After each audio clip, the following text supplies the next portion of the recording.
Broadcasting live from the Newsmax studio in New York City, here is Steve Malzberg. Hi, folks. Welcome back. And I don't know if you're aware of this, but Russia has now put the International Space Station on the table over the Ukrainian sanctions that Washington has put on Russia. The Russians have said that after 2020, they will not prolong the life of the International Space Station in retaliation for Washington's sanctions against Russia over the whole Ukraine incident. Joining us now to talk about all of that and much, much more is Senator Dan Coats from the great state of Indiana, member of the Senate Select Committee on Intelligence. Hello, Senator. Good afternoon. Great to talk to you. All right. Well, you first of all, what do you think of that threat? I mean, a lot could happen between now and 2020. Is this something that should concern us? Well, this is classic Vladimir Putin in Russia. I'm not surprised that they have pushed back on this. Look, they're the ones that invaded Crimea. They're the ones that have been threatening eastern Ukraine with tens of thousands of troops on the border. They're the ones that have been, the guy beating his chest, basically saying, "I'm the biggest kid in the playground, and I can do whatever I want to do." And so we have two choices. We can either just say, we're not in a position to do anything about it, so I guess you'll just have to go ahead and do what you want to do. Or secondly, we can say you're going to pay a price for this. And that's what you're trying to do with what I'm trying to do. You have a bill that you have introduced, you and Minority Whip John Cornyn of Texas, and Richard Blumenthal of a Democrat, we might add, from the state of Connecticut, the Russian Weapons Embargo Act of 2014. What would that do? Well, first of all, I think this is going to gather a lot of support from both sides of the aisle, both Democrats and Republicans, and we have a Democrat co-sponsoring with us. Secondly, what it does is it sanctions this export agency of Russia that sends Russian weapons to bad guys. Rosoboronexport, is that it? Yeah, Rosoboronexport is the name of the agency, and it is used for Russian exports of a number of things, but one of the things that they do is send arms, and some of those arms go directly to Syria and Bashar Assad, being used against his own people. But also those weapons go to the Afghan government. Now, what's interesting here is the fact that while we are in Afghanistan and the Afghan troops need helicopters, we're the ones that came in there and liberated the country. But guess who Karzai buys the helicopters from and the military equipment? From the Russians. And how does he buy it? With U.S. taxpayer dollars. I mean, can you believe? That is incredible. We have something like this going on. We should absolutely insist that if we're going to arm the good guys in Afghanistan, our dollars ought to be used to purchase our own equipment rather than purchasing Russian equipment. Right, that is incredible to learn. When is what's the timetable on this bill? And I mean, notwithstanding the fact that you have bipartisan sponsorship, I don't think the White House would welcome this because Obama, every time he speaks, keeps saying, "By the way, nothing personal, Vladimir. This isn't against you. We like you." So, is Harry Reid going to allow this to come to the floor? Well, probably not until he gets a call from the White House, and I'm not sure that a call from the White House is going to say, "Oh yeah, we mistake here, Harry. Let's let this thing go forward." I sent a letter along with Senator Cornyn to the White House in March, suggesting a number of ways that we could push back against the Russians and make them pay a price for what they did. Those have basically been ignored. We've now introduced the legislation. It will have bipartisan support, and I think significant. And so it's going to, I hope to be able to pass that, or at least drop it on the doorstep of 1600 Pennsylvania Avenue and say, "Mr. President, here's one way you can exact a price against the Russians for what they've done." But I don't have a lot of confidence right now, except we're going to make every possible effort. And what is the reason, do you think, that the president would object to this? If it came to the floor, I'm sure it would have a huge majority, and the same in the House. So what do you think is in the mind of the president, or maybe that's not fair? What do you think the reason is for the policy being what the policy is, something that would not bring this bill to fruition? Well, I think there's been a long pattern here of this president basically talking strong but acting very weak. A lot of bluff, but no follow-up. Whether you look at Syria, Assad's going to pay for what he's done. Chemical weapons against his own people. 2 days later, oops, I guess we're not going to do that.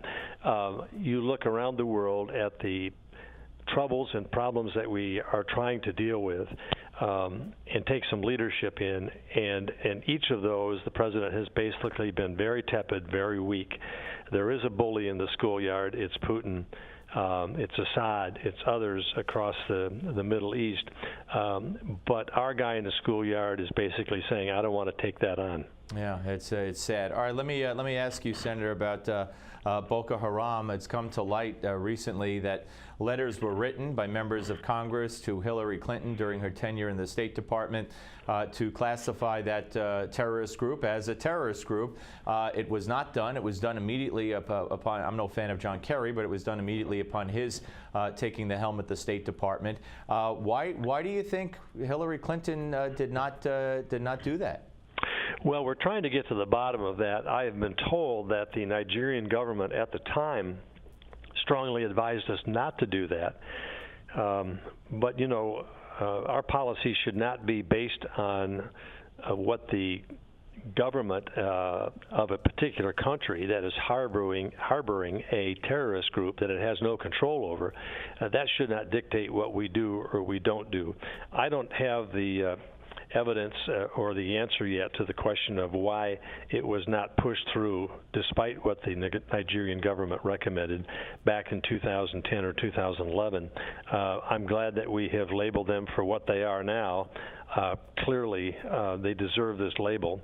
And clearly we're in a situation here with probably one of, if not the most violent, aggressive terrorist groups in the world today. Well, as a member of the Select Committee on Intelligence in the Senate, let me ask you, without giving away any secrets, early on I said, boy, would it be something if our SEALs, our elite forces could find these girls and free them.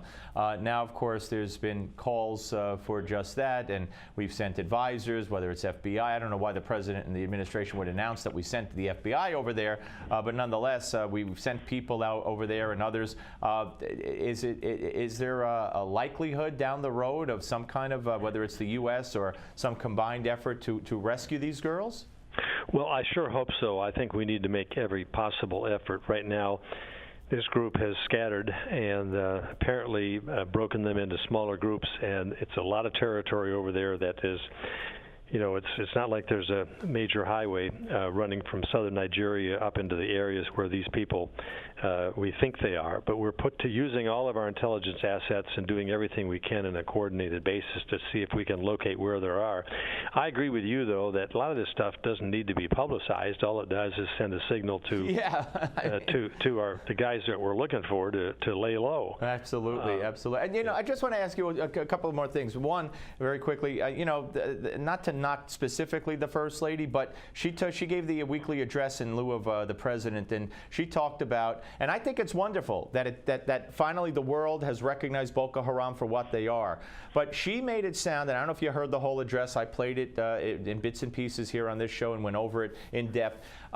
Basically, Boko Haram, she called them terrorists, not Islamic, and she said that what they're doing is that all they want to do is stop girls from having an education. Now, in February, they raided a boarding school of all boys, slit their throats, shot them in the back, killed 60 of them, and then set the place on fire. They've set churches on fire, killed thousands of people over the years, and the people of the United States are presented with this picture that Boko Haram is about preventing girls from getting an education. I think that lack of understanding or willingness to talk about who they really are just makes them stronger.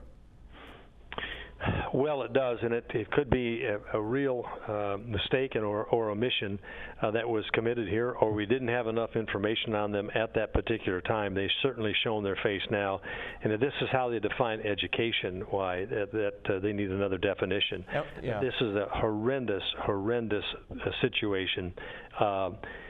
What it has done, I hope, the only silver lining here, first of all, of course, we hope and pray those girls can be found and rescued. But secondly, I hope it sends a message to Islamists and Muslims everywhere that you can't just sit back and allow these groups to operate. You cannot tolerate this kind of thing.